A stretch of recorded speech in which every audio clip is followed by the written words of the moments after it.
Now, what is it, master? Is anything wrong? Asked the dog, surprised. I smell a man coming this way, the lion said.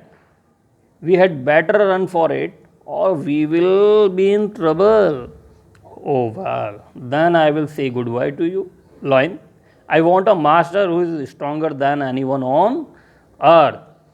Now, surprisingly, the dog asked his master if anything was wrong, sir. Why were you in very fear?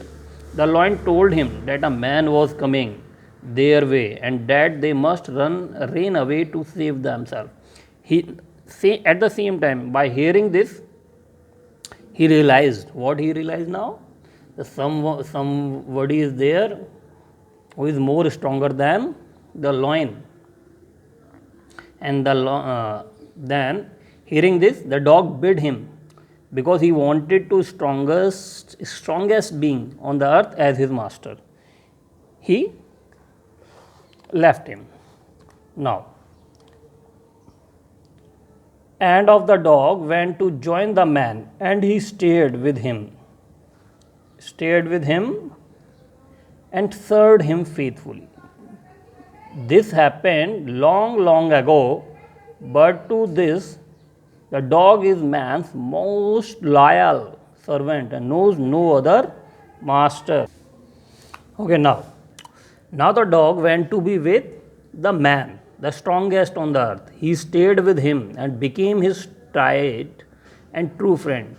This incident took place way back, but till date the dog is man's most faithful servant. Now you find that from this chapter what we find, that the relationship between a dog and a man.